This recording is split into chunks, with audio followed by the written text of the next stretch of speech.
hertz, modulated by an audio signal of frequency range FM, modulating frequency 50 hertz to 5000 hertz. First, find bandwidth of sidebands बोला है, but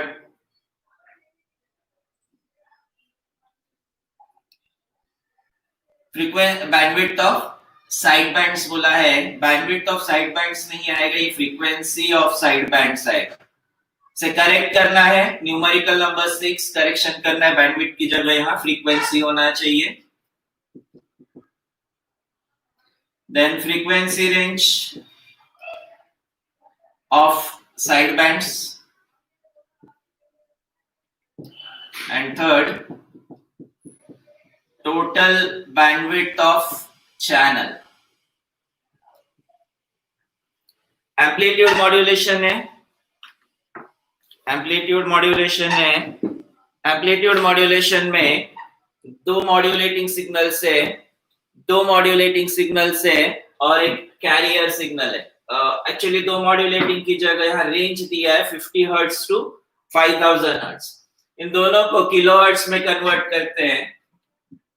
FM दिया है 50 hertz to 5000 hertz.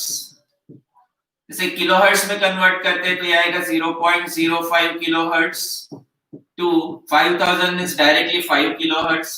इसे consider करते हैं minimum frequency, ये consider करते हैं maximum frequency. Frequency of side bands, frequency of side bands f, इसे एफएम मीन कंसीडर करते हैं, ये fm max. Frequency of side bands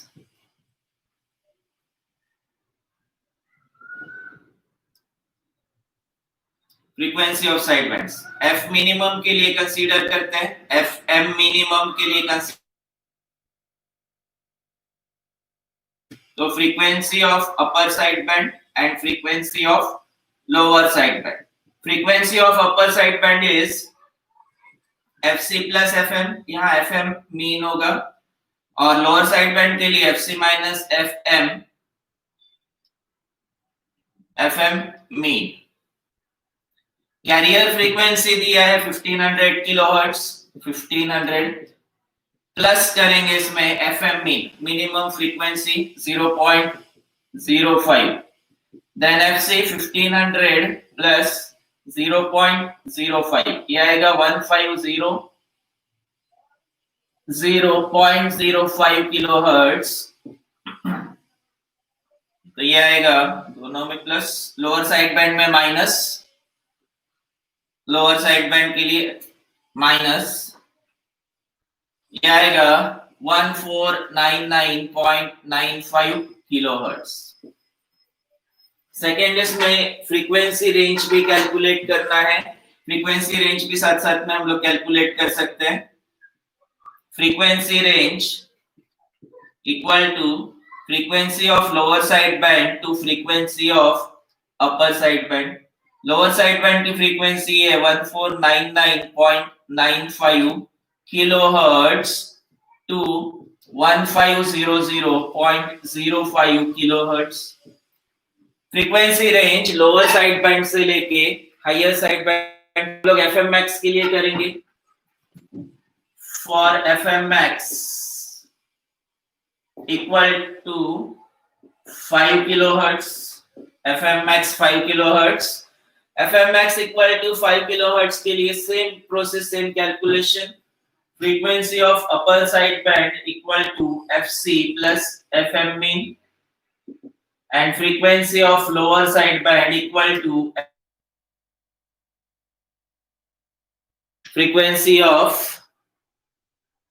upper side band and frequency of lower side band. Same इसी तरह से calculation करेंगे.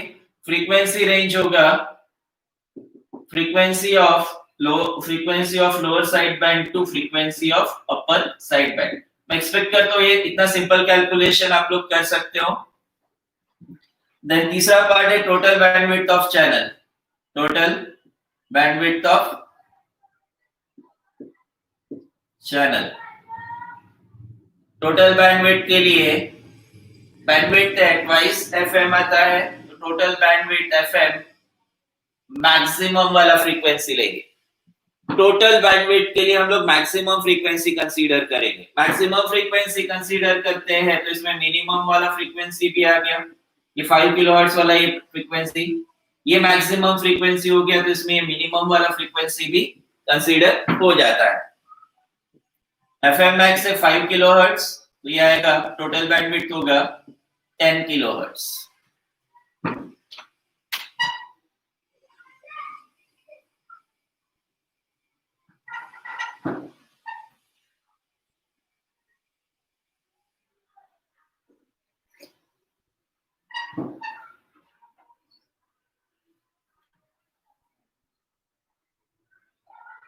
अब लोग का लिख के हो गया तो ऐसे बताया भी करो, हो गया।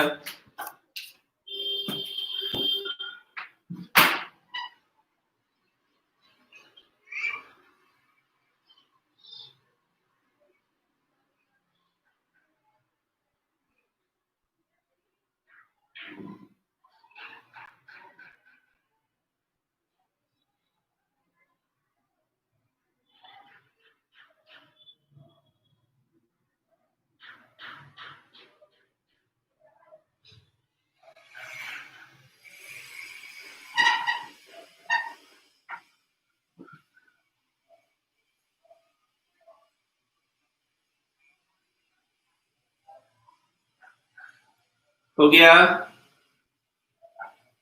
सेम ऐसा ही न्यूमेरिकल नंबर 7 है, इसमें दो अलग अलग फ्रीक्वेंसीज दी है, सेम इसी तरह से कैलकुलेशन करना है। 7th में FC मींस कैरियर फ्रीक्वेंसी दिया है 535 किलोहर्ट्ज, 535 किलोहर्ट्ज। दो ऑडियो टोन्स दिए, दो अलग अलग फ्रीक्वेंसीज दिए, 2 kilohertz and FM2 equal to 3 kilohertz। Calculate करना है modulating bandwidth and side band frequencies. Bandwidth and side band frequency, side band frequencies के लिए तो सेम कंसेप्ट यूज करना है।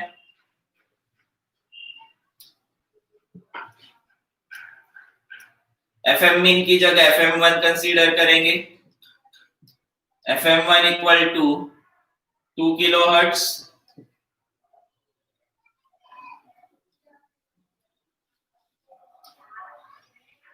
साइड बैंड फ्रीक्वेंसीज कैलकुलेट करना है, और यहां पे FM2 equal to 3 kilohertz. Frequency range नहीं कैलकुलेट करना है, इसकी जगह कैलकुलेट करना है बैंडविड्थ। फ्रीक्वेंसी रेंज की जगह कैलकुलेट करना है बैंडविड्थ। बैंडविड्थ यहां मिलेगा या तो frequency of upper side band minus frequency of lower side band, या फिर twice FM1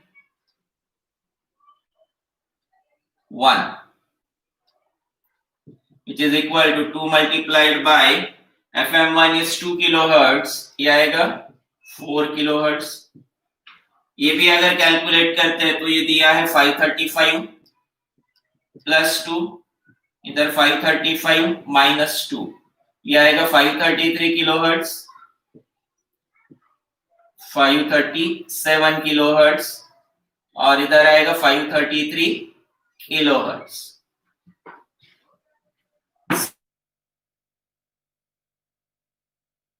535 plus 3 and 535 minus 3, ये आएगा 538 किलोहर्ट्ज, और ये होगा 532 किलोहर्ट्ज। बैंडविड्थ यहां होगा अगेन सेम फॉर्मूला यूज कर सकते हो, frequency of upper side band minus lower side band या ट्वाइस FM, यहाँ ट्वाइस FM2, FM2 है 3 किलोहर्ट्ज, तो ये आएगा 6 किलोहर्ट्ज। यूनिट याद से लिखना है, विदाउट यूनिट आंसर कंप्लीट नहीं होता है, विदाउट यूनिट आंसर कंप्लीट नहीं होता है। सिंपल सा कैलकुलेशन है।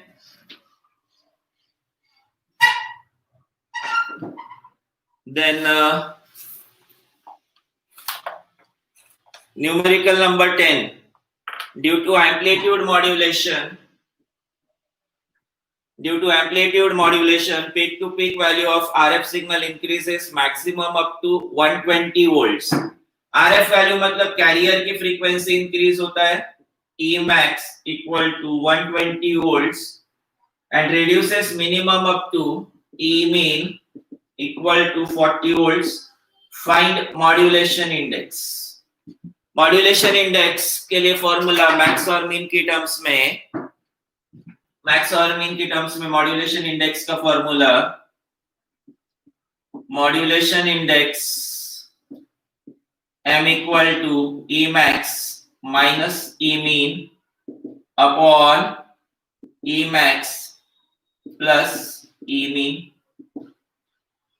Emax 120 minus 40 upon 120 plus 40, 80 by 160 means 1 by 2 और 0.5, m equal to मिलेगा 0.5।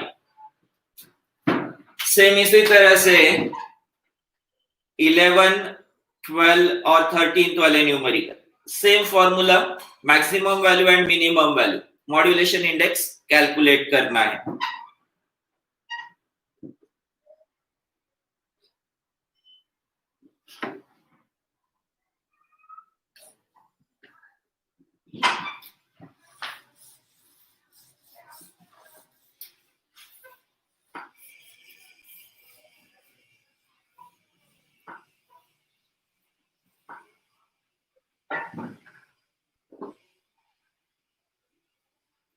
Then 14th numerical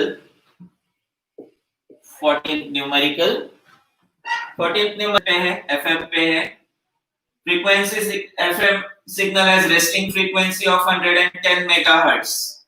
Resting frequency means carrier frequency, FC। Carrier frequency को दो अलग अलग नाम बताया था मैंने, एक तो रेस्टिंग फ्रीक्वेंसी और दूसरा सेंटर फ्रीक्वेंसी। उस न्यूमेरिकल में आप लोग मार्क करो, रेस्टिंग फ्रीक्वेंसी को लिखो कैरियर फ्रीक्वेंसी। उसी तरह से 15th में सेंटर फ्रीक्वेंसी वर्ड आया है, उस सेंटर फ्रीक्वेंसी वर्ड को मार्क करके लिखो carrier frequency. resting frequency of 110 megahertz and highest frequency Fmax equal to 110.10 megahertz. When modulated by 10 kilohertz signal, modulation FM 10 kilohertz, frequency modulation 10 kilohertz. Determine frequency deviation FD, carrier swing. Third, modulation index.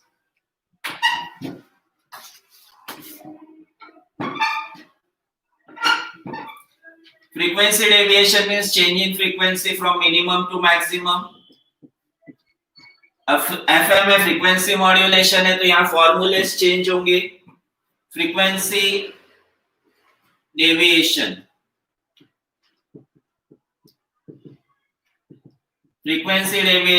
FD equal to Fmax minus FC या फिर FC minus Fmean।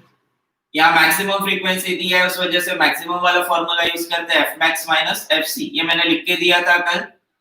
Fmax minus FC is frequency deviation। Fmax है 110.10 minus 110, ये आएगा 0.10 megahertz और this is equal to 100 kilohertz। 100 kilohertz।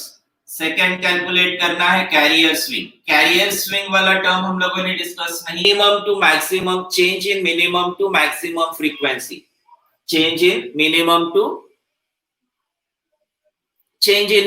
To maximum frequency is carrier swing. और ये carrier swing आता है, carrier swing equal to twice F D, change from minimum frequency to maximum frequency, ये होता है twice F D carrier swing. तो इसे simple simple formulas और simple simple calculation, F D यहाँ कैलकुलेट किया हम लोगों ने 100, ये आएगा 200 किलोहर्ट्ज। तीसरा modulation index, modulation index FM के लिए फ्रीक्वेंसी के टर्म्स में modulation index m equal to F D by F M. F D is frequency deviation जो कि है 100 और एफ एम दिया है 10 किलोहर्ट्ज, ये भी किलोहर्ट्ज में ये भी किलोहर्ट्ज में, डिवाइड करने से पहले चेक कर लेना ये दोनों किलोहर्ट्ज में है तो इसका मॉड्यूलेशन इंडेक्स है 10। अब यहाँ मॉड्यूलेशन इंडेक्स की वैल्यू चेक करोगे तो मॉड्यूलेशन इंडेक्स की वैल्यू 10 है। वही अगर हम लोग एएम के केस में देखते हैं तो am has maximum modulation index of 1 और 0.5 भी इसमें आता है। उसमें प्रैक्टिकल केस में मैंने आप लोगों को बताया था 0.6 टू 0.9 ऐसे वैल्यू होती है मॉड्यूलेशन इंडेक्स की, लेकिन एफएम की केस में, फ्रीक्वेंसी मॉड्यूलेशन की केस में मॉड्यूलेशन इंडेक्स की वैल्यू 1 से ज्यादा ही होगी, 1 से कम नहीं 1 से ज्यादा ही होगी।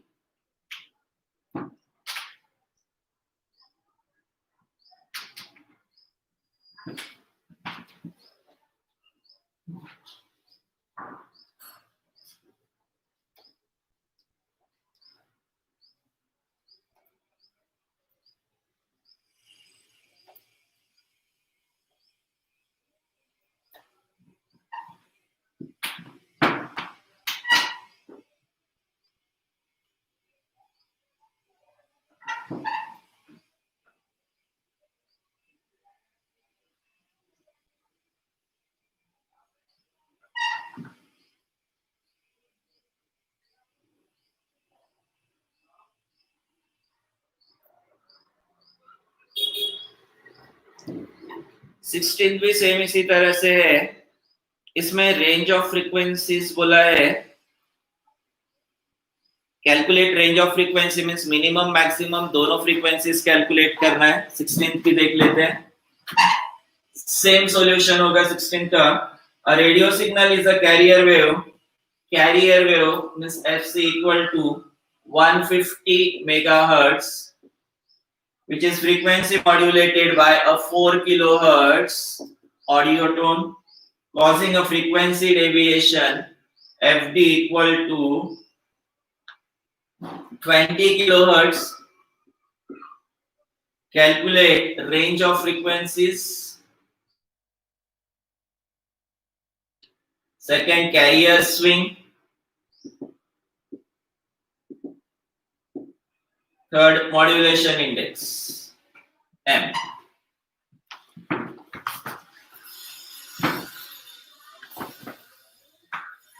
Range of frequencies. Range of frequency means minimum to maximum frequency.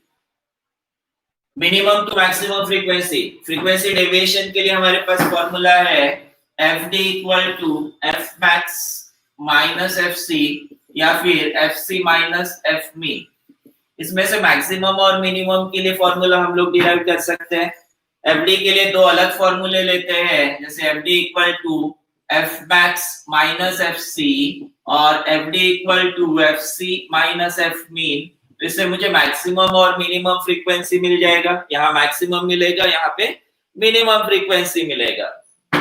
यहाँ से f max कैलकुलेट करते हैं, f max इक्वल टू होगा fd प्लस fc, तो f min होगा f min equal to fc minus fd, fc plus fd and fc minus fd। Carrier frequency इसे भी same उसी टर्म्स में लेते हैं fc प्लस fd, फर्क नहीं पड़ेगा, एडिशन में सब्ट्रैक्शन में फर्क पड़ता है, एडिशन में फर्क नहीं पड़ेगा, लेकिन यूनिफॉर्मिटी दिखती है। ये दोनों वैल्यूज दी है, कैरियर है 150। अब यहाँ वैल्यूज तो दी है लेकिन ये मेगाहर्ट्ज में है और ये किलोहर्ट्ज में है, इसे सब्स्टिट्यूट करने से पहले किलोहर्ट्ज में कन्वर्ट करते हैं या फिर इसे मेगाहर्ट्ज में कन्वर्ट करते हैं। ज्यादा आसान होगा इसे अगर मेगाहर्ट्ज में कन्वर्ट करते हैं, ये मेगाहर्ट्ज में कन्वर्ट करेंगे तो 0.02 मेगाहर्ट्ज होगा, maximum frequency 150 plus 0.02 means 150.02 megahertz. Minimum frequency होगा 150 minus 0.02 is 149.98 megahertz. Range of frequency होगा range of frequency equal to minimum frequency to maximum frequency. Minimum frequency is 149.98 megahertz to maximum frequency है 150.02 megahertz. Career swing से इसी तरह से calculate करेंगे. Career swing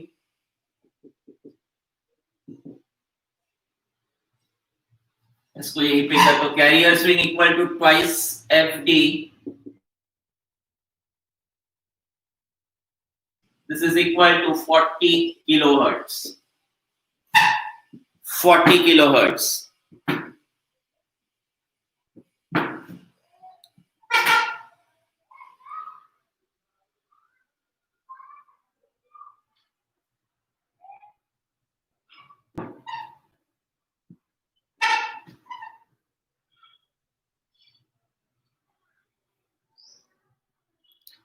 Then modulation index m equal to FD by FM होगा. FD by FM.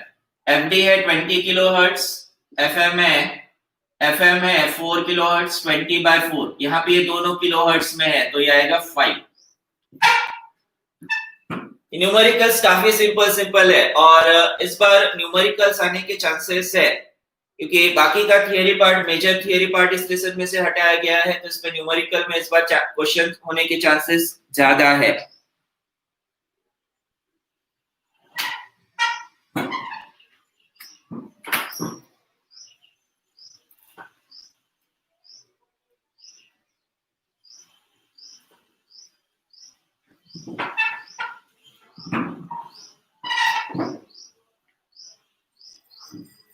17th numerical, 17th 18 दोनों same है. इसमें से 17th न्यूमेरिकल देखते हैं. सेम फॉर्मूले पे बेस्ड है. An FM transmitter has a maximum deviation frequency FD max दिया है 12 kilohertz and maximum modulating frequency FM max equal to 12 kilohertz. Find bandwidth. Bandwidth calculate करना है. Bandwidth equal to bandwidth calculate करना है. By Carson's rule, bandwidth equal to twice FD max plus FM max. Twice FD max 12 kilohertz plus FM max 12 kilohertz. 12 plus 12 24 multiplied by 2 48 kilohertz. Simple सा formula use करना है bandwidth के लिए.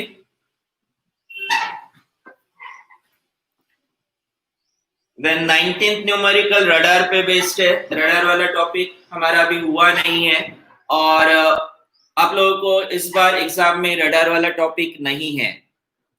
Radar वाला topic हम लोगों ने अभी तक लिया नहीं है और ये टॉपिक आप लोगों को इस बार एग्जाम में नहीं है. तो 19th न्यूमेरिकल नहीं करना है.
देन थियरी टॉपिक पे आते हैं।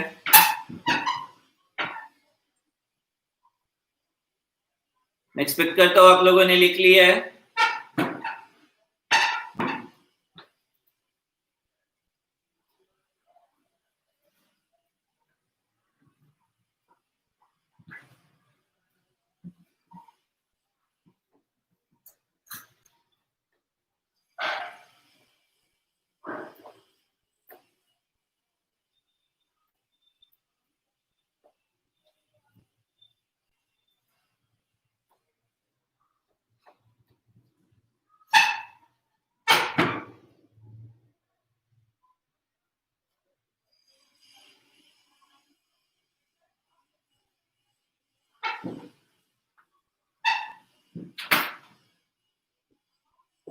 Satellite communication.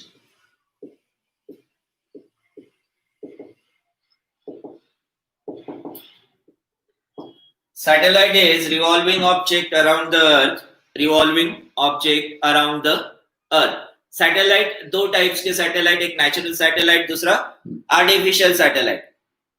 Natural satellite moon है, लेकिन कम्युनिकेशन के लिए हम लोग मून को यूज नहीं कर सकते, उस वजह से आर्टिफिशियल सैटेलाइट्स की जरूरत पड़ती है।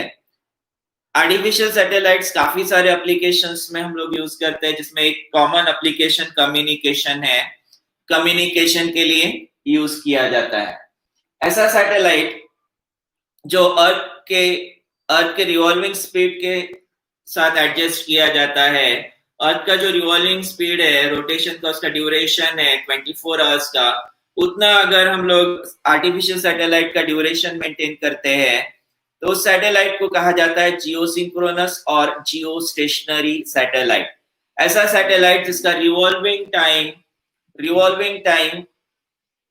अर्थ के रिवॉल्विंग टाइम के बराबर होता है, उसे कहा जाता है जियोसिंक्रोनस और जियो स्टेशनरी सैटेलाइट। एक सैटेलाइट अर्थ का 40% एरिया कवर करता है। एक satellite covers 40% area of earth. तो अगर मुझे पूरा अर्थ कवर करना है तो 2.5 सैटेलाइट लगेंगे। 2.5 सैटेलाइट नहीं बना सकते, मींस टोटल 3 सैटेलाइट्स लगेंगे।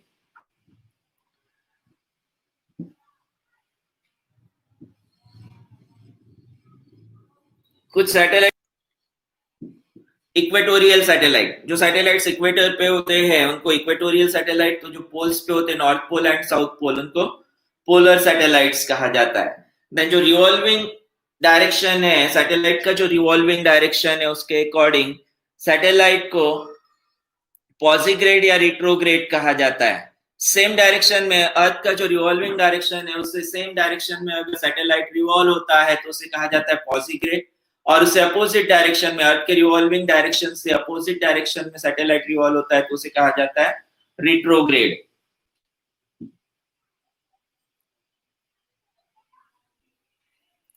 Satellite as a relay station, satellite as a relay station important topic है।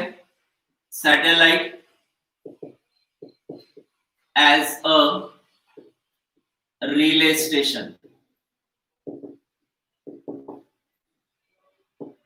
Satellite as a relay station.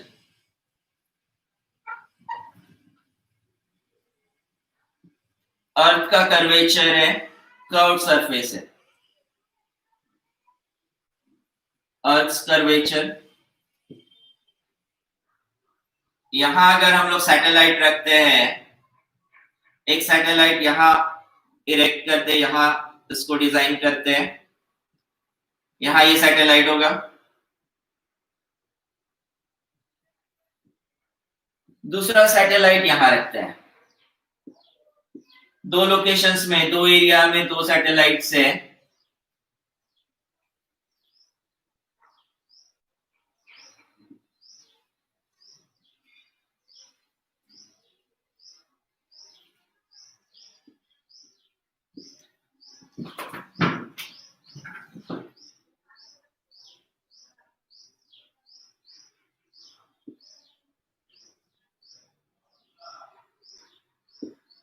दो सैटेलाइट्स, एक ट्रांसमिटिंग रखते हैं, दूसरा रिसीविंग सैटेलाइट या रिसीविंग एंड ये सैटेलाइट नहीं है, antenna, base stations.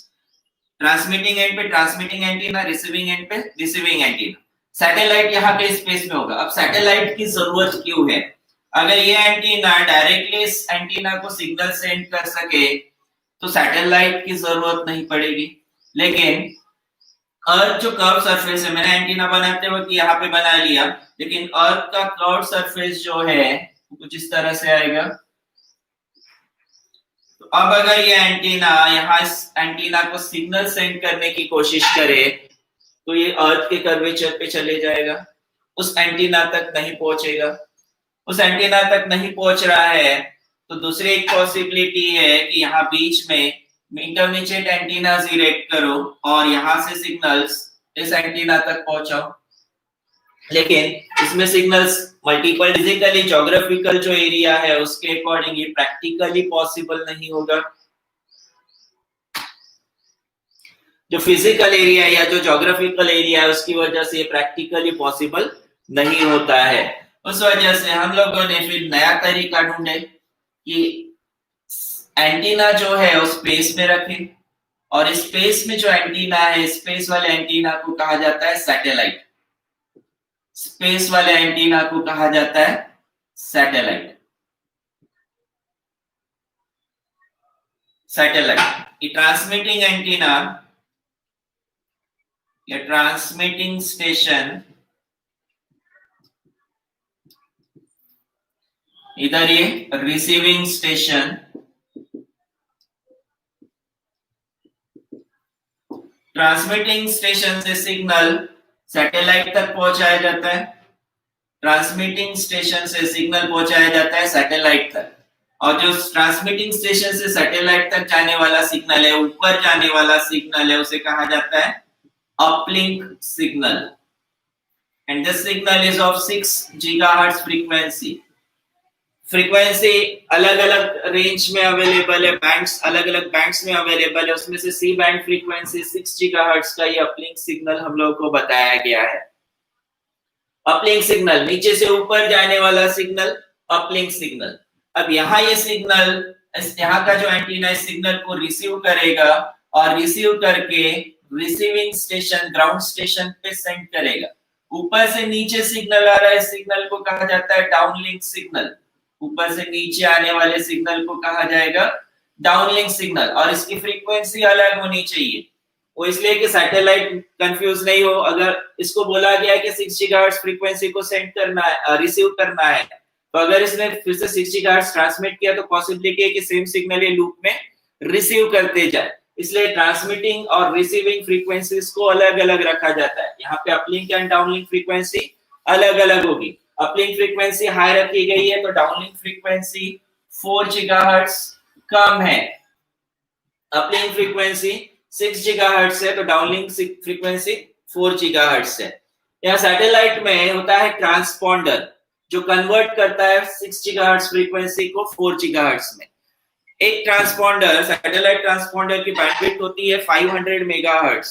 Satellite transponder की बैंडविड्थ होती है 500 मेगाहर्ट्ज। उसको आगे देखते हैं, हम लोग ट्रांसपॉन्डर वाले टॉपिक में देखते हैं। अभी यहाँ पे बेसिकली हम लोग को समझना है ट्रांसमिटिंग स्टेशन से सिग्नल सैटेलाइट तक पहुंचेगा, उस सिग्नल को कहा जाता है अपलिंक सिग्नल ऑफ फ्रीक्वेंसी। तो वही सैटेलाइट से रिसीविंग स्टेशन तक, ग्राउंड स्टेशन तक जो फ्रीक्वेंसी आती है उस सिग्नल को, उस फ्रीक्वेंसी को कहा जाता है डाउनलिंक सिग्नल, और उसकी फ्रीक्वेंसी है 4 गीगाहर्ट्ज।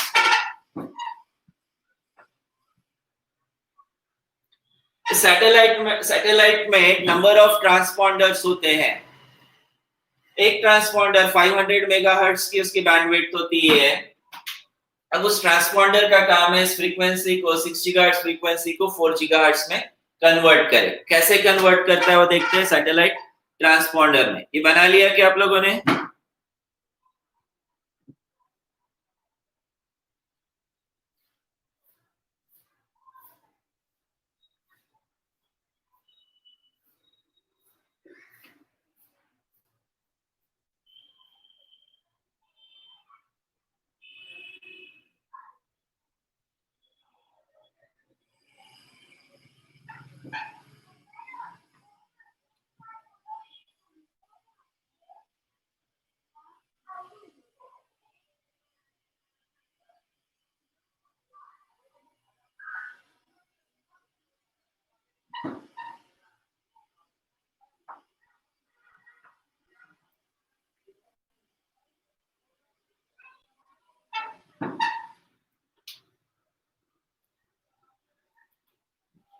सैटेलाइट ट्रांसपॉन्डर देखते हैं।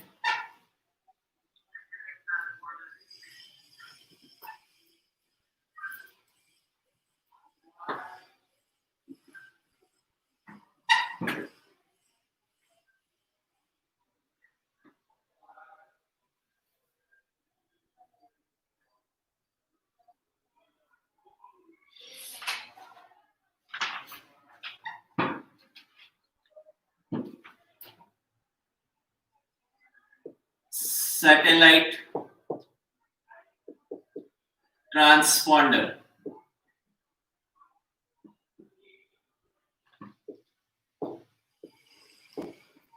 Satellite transponder.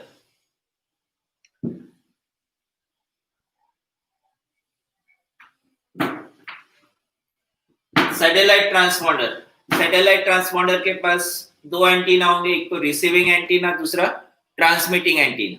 जो ग्राउंड स्टेशन से सिग्नल सेंड किया गया था, ग्राउंड स्टेशन से जो सिग्नल सेंड किया गया था वो ट्रांसपॉन्डर का रिसीविंग एंटीना, ट्रांसपॉन्डर का रिसीविंग एंटीना, इसे रिसीविंग एंटीना से स्टार्ट करेंगे। रिसीविंग एंटीना, एंटीना में, एंटीना के डायग्राम में ये यहाँ पे इसके सिंबल में ये लाइन स्लैंट होती है। आप लोगों को जो बुक में डायग्राम दिया गया उसमें एंटीना का सिंबल कुछ इस तरह से है, इसको करेक्ट करना है। एंटीना का सिंबल ऐसा आना चाहिए। रिसीव करेगा 6 गीगाहर्ट्ज वाला अपलिंक फ्रीक्वेंसी रिसीव करेगा। इस अपलिंक फ्रीक्वेंसी को बूस्ट किया जाता है यूजिंग, बूस्ट किया जाता है या इसका नॉइज हटाया जाता है यूजिंग LNA, लो या लोकल लो नॉइज एम्पलीफायर या लोकल नॉइज एम्पलीफायर। इसमें से जो भी नॉइज इंट्रोड्यूस हुआ है, इस नॉइज को हटाया जाता है using LNA, low noise amplifier या local noise amplifier. Then next use किया जाता है mixer circuit to convert frequency from 6 gigahertz to 4 gigahertz. Mixer circuit ये दो फ्रीक्वेंसीज को मिक्स करता है। जैसे यहाँ से ये इनपुट में आने वाली फ्रीक्वेंसी 6 गीगाहर्ट्ज, इसके साथ एक local frequency which is generated by local oscillator, local oscillator से फ्रीक्वेंसी जनरेट होता है। इन दो फ्रीक्वेंसीज को मिक्स करके मिक्सर सर्किट फ्रीक्वेंसी को या तो इंक्रीज करेगा या डिक्रीज करेगा। मिक्सर का काम है फ्रीक्वेंसी, दो फ्रीक्वेंसीज को मिक्स करके एक नया फ्रीक्वेंसी जनरेट करना। यहाँ पे लोकल ऑसिलेटर से ऐसा फ्रीक्वेंसी जनरेट करते हैं जिससे मिक्सर का आउटपुट मिलता है 4 गीगाहर्ट्ज का। देन इस 4 गीगाहर्ट्ज फ्रीक्वेंसी को ग्राउंड स्टेशन तक पहुंचाना है, इसलिए इसको बूस्ट करते हैं using power amplifier. Power amplifier use करके इसको बूस्ट करते हैं और ट्रांसमिटिंग एंटीना के थ्रू ग्राउंड पे सेंड करते हैं। ये सिग्नल है अब 4 गीगाहर्ट्ज का ट्रांसमिटिंग एंटीना। एक सैटेलाइट ट्रांसपॉन्डर की बैंडविड्थ 500 मेगाहर्ट्ज है। ऐसे मिनिमम 12 ट्रांसपॉन्डर एक सैटेलाइट में हो सकते हैं। ये पुराना कंसेप्ट है, अभी इसे काफी एडवांस्ड कंसेप्ट यूज किया जाता है।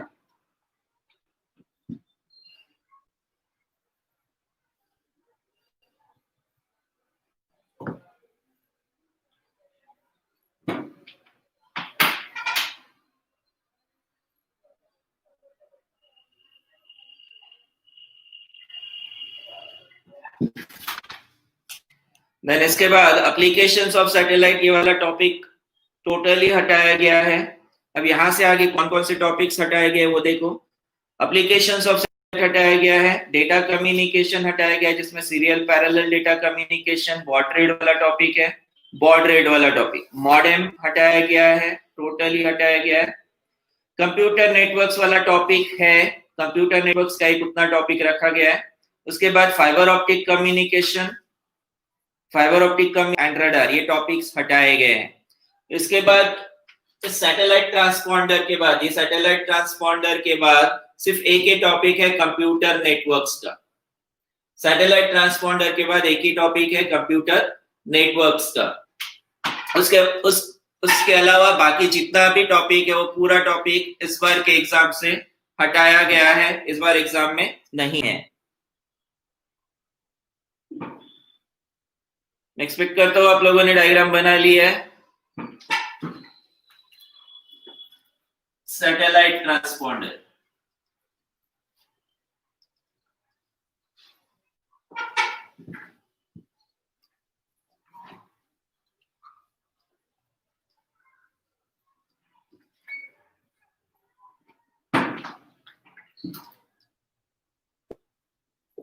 कंप्यूटर नेटवर्क्स,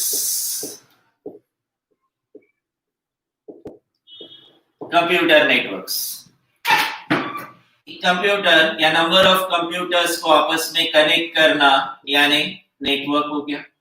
ये नेटवर्क वाला कंसेप्ट आज की डेट में हम लोग काफी ज्यादा यूज कर रहे हैं।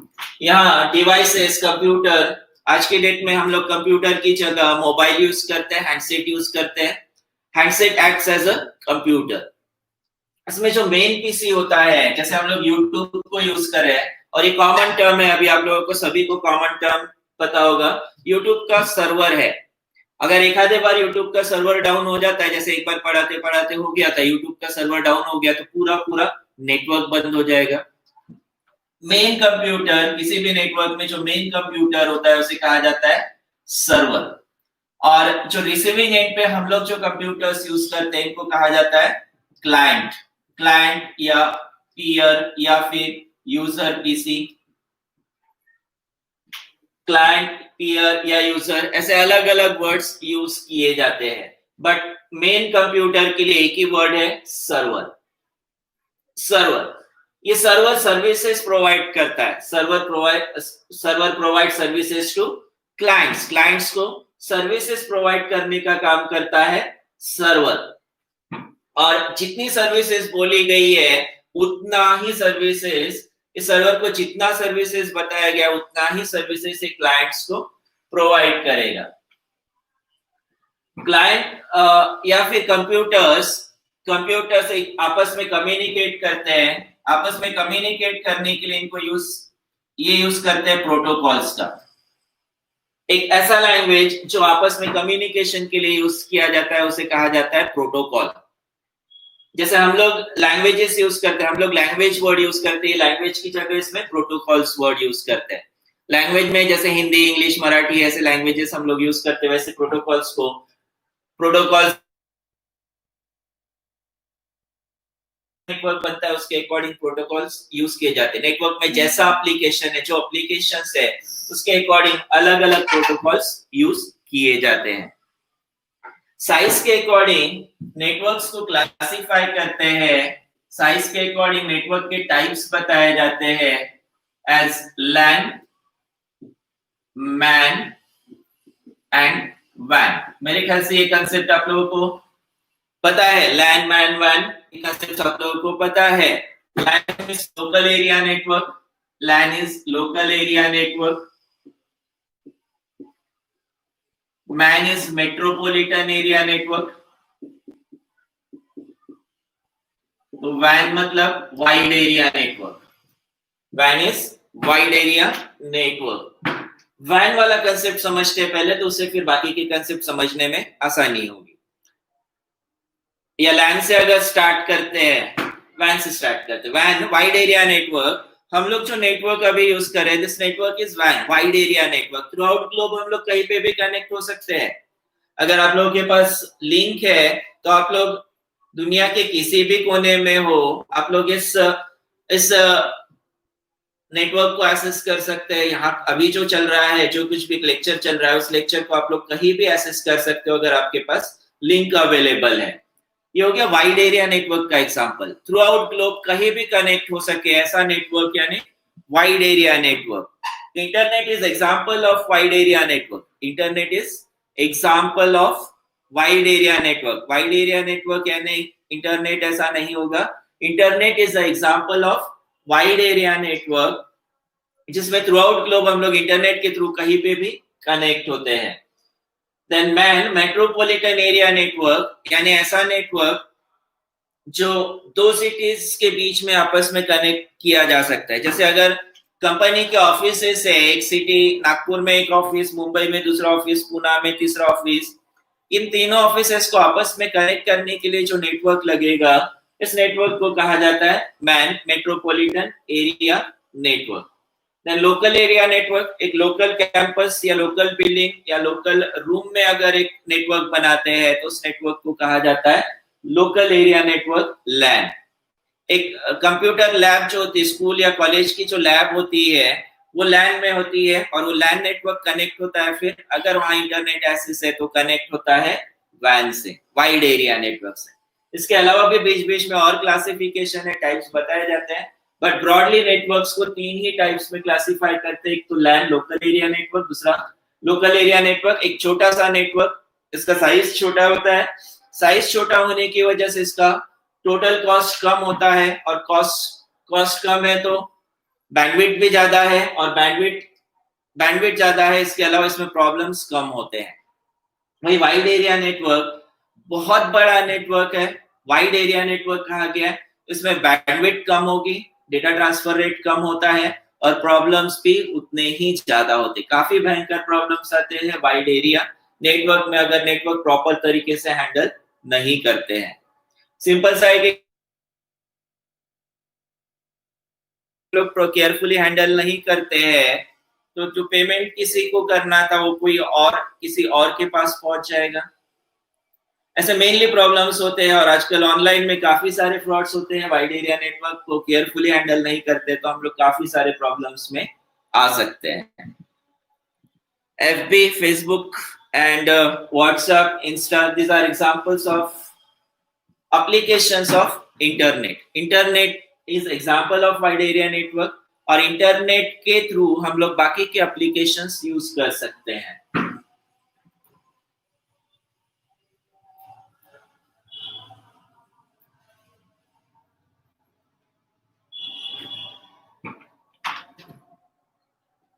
इसमें इंपॉर्टेंट टॉपिक है topology. Topology means way of connecting devices in a network. Way of connecting devices in a network. Topology पे क्वेश्चन होता है और इस बार होने के चांसेस ज्यादा है।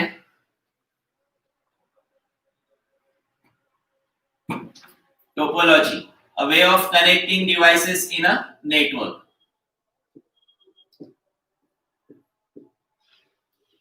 Connecting devices in a network. Topology is a way of connecting devices in a network. Network में डिवाइसेस कनेक्ट करने का जो तरीका है, इस तरीके को, इस ऑप्शन को इसे कहा जाता है टोपोलॉजी। टोपोलॉजी क्लासिफाई होता है as physical topology and logical topology.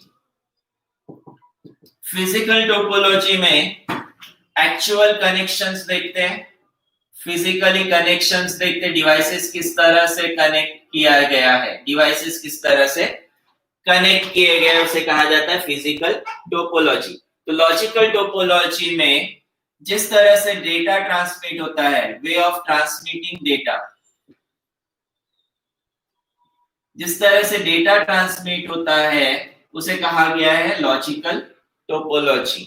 आप लोगों के पास अगर नोट्स है तो नोट्स में फिजिकल और लॉजिकल टोपोलॉजी में, फिजिकल टोपोलॉजी में defines the way the network looks, उस स्टेटमेंट को आप लोग मार्क कर सकते हो। Physical topology defines the way the network looks. तो लॉजिकल टोपोलॉजी में it defines the data passes among the nodes. Nodes में जो डेटा ट्रांसमिट होता है, नोड्स मतलब फिर से क्लाइंट एंड कंप्यूटर्स, एक कंप्यूटर से दूसरे कंप्यूटर पे डेटा किस तरह से ट्रांसमिट होगा वो बताता है लॉजिकल टोपोलॉजी। तो फिजिकल टोपोलॉजी सिर्फ कनेक्शंस इंडिकेट करता है। चार अलग अलग टोपोलॉजीज बताए जाते हैं, टाइप्स ऑफ टोपोलॉजी। पहला बस टोपोलॉजी। बस टोपोलॉजी नेटवर्किंग की केस में तीन अलग अलग किए जाते हैं। एक कोएक्सियल केबल, केबल जो हम लोग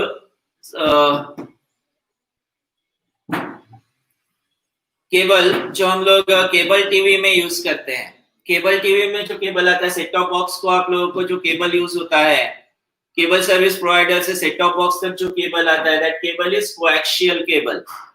दूसरा twisted pair cable, twisted pair cable, और तीसरा फाइबर ऑप्टिक केबल। ऐसे 3 केबल्स यूज किए जाते हैं। बस टोपोलॉजी में यूज होता है कोएक्सियल केबल। ये आप लोगों ने सेट टॉप बॉक्स वाला केबल देखा होगा।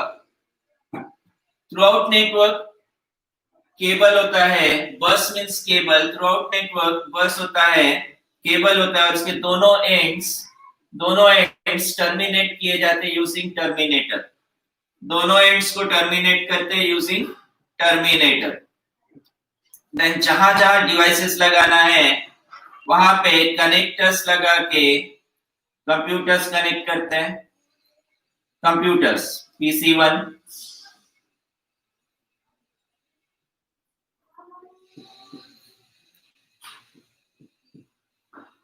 PC2, ये कनेक्टर को कहा जाता है टी कनेक्टर। टी कनेक्टर, अगर आप लोगों ने सेट टॉप बॉक्स से केबल निकाला होगा कभी, तो वहां पे देखो कनेक्टर लगा हुआ, उस कनेक्टर को BNC कनेक्टर कहा जाता है। स्टील वाला एक कनेक्टर लगा है, उस कनेक्टर को कहा जाता है BNC connector, BNC British naval connector. उसके डिटेल्स में जाने की जरूरत नहीं है, बट यहाँ केबल पे कंप्यूटर कनेक्ट करने के लिए डायरेक्ट वायर से कनेक्ट नहीं करते हैं, उसे बीच में लगाया जाता है टी कनेक्टर। केबल को यहाँ से ब्रेक करते हैं, ब्रेक करके टी कनेक्टर लगाएंगे, और टी कनेक्टर पे फिर BNC कनेक्टर, यहाँ पे इस एंड पे BNC कनेक्टर, कंप्यूटर के एंड पे BNC कनेक्टर। ऐसे नंबर ऑफ डिवाइसेस लगाए जा सकते हैं।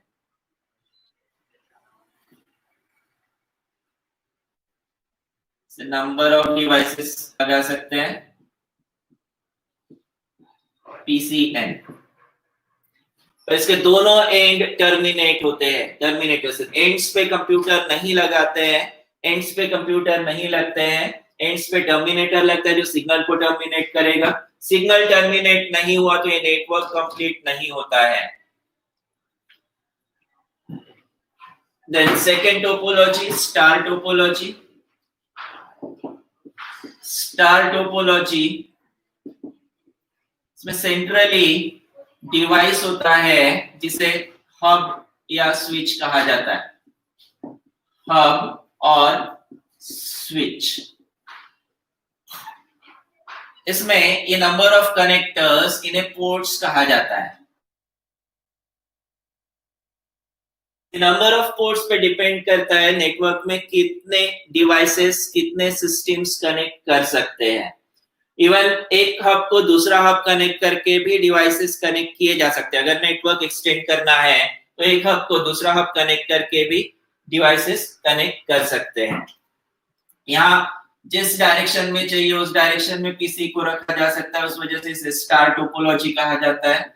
बट ऐसा जरूरी नहीं है कि जिस जहां ये स्टार फॉर्म में ही हो, स्टार शेप में ही हो। जिस डायरेक्शन में रखना है, हम एक साइड में रख दिया और दूसरे साइड में पूरे पीसीज रखते हो तब भी चलेगा। बट सेंट्रली इसको प्रीफर करते हैं क्योंकि सेंट्रली प्रीफर करने का रीजन, सेंटर से सभी साइड्स में अगर हम लोग पीसीज लेके जाते हैं तो ये केबल्स यहाँ पे कम लगेंगे। स्टार टोपोलॉजी में ट्विस्टेड पेयर केबल यूज होता है। स्टार टोपोलॉजी में ट्विस्टेड पेयर केबल यूज होता है। देन तीसरा topology, ring topology. Ring topology ये रिंग फॉर्म में बनता है। एक्चुअली इसका डेटा रिंग फॉर्म में ट्रांसमिट होता है।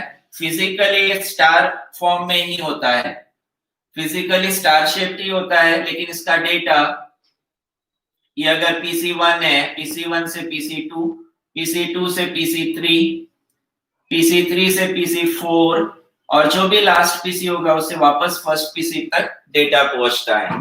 हर पीसी के पास इसका खुद का ट्रांसमीटर रिसीवर होता है जो डेटा ट्रांसमिट करेगा, यहाँ पे डेटा रिसीव करेगा। ट्रांसमीटर एंड रिसीवर होता है। इस टोपोलॉजी में मेनली फाइबर ऑप्टिक केबल का यूज किया गया है। रिंग टोपोलॉजी में रिंग स्ट्रक्चर फॉर्म करने के लिए फाइबर ऑप्टिक केबल का यूज किया जाता है। देन चौथा topology, mesh topology. Mesh topology, इसमें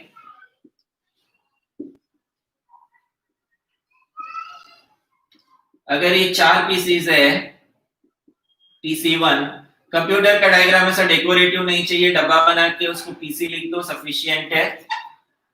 पहला पीसी बाकी सभी पीसीज के साथ, सभी कंप्यूटर्स के साथ डायरेक्टली लिंक होता है। यहां से डायरेक्ट लिंक है, PC1 कनेक्ट किया PC2, 4 और 3 के साथ। उसी तरह से दूसरा पीसी भी सभी से डायरेक्ट लिंक से कनेक्ट करता है।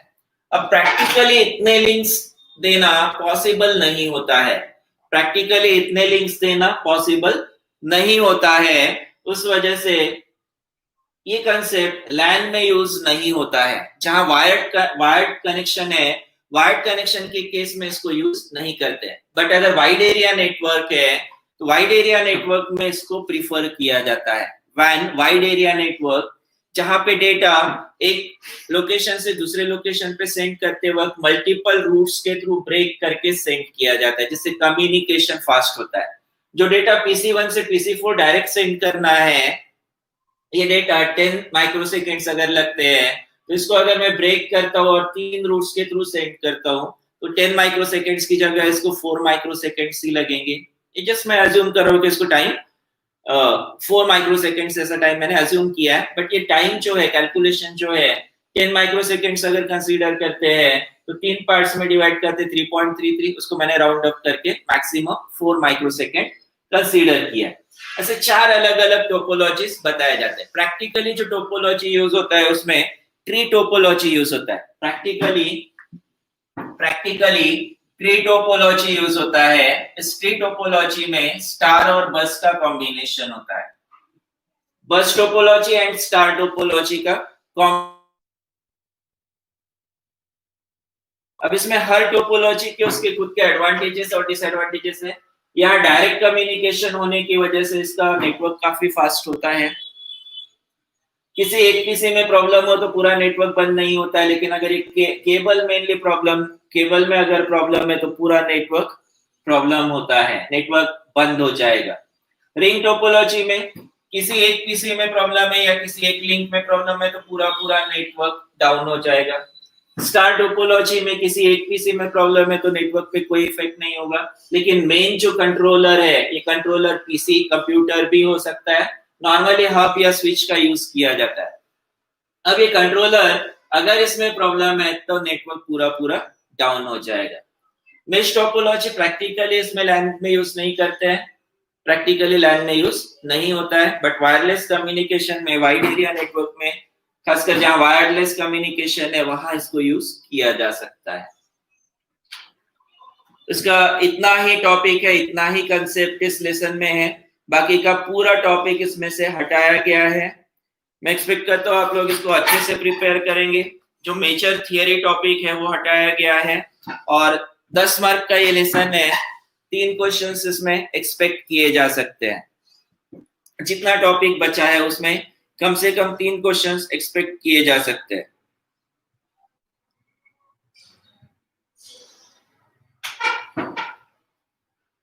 यहाँ आप लोगों का पेपर 1 खत्म हो गया। पेपर 1 में टोटल 6 लेसन, पूरे 6 लेसन यहाँ खत्म हो गए। पेपर 2 का एक ही लेसन बचा हुआ है, flip flop registers and counters. Next class से हम लोग पेपर 2 का फ्लिप फ्लॉप रजिस्टर्स काउंटर्स वाला लेसन देखेंगे। आज के लिए यहाँ रुकते हैं,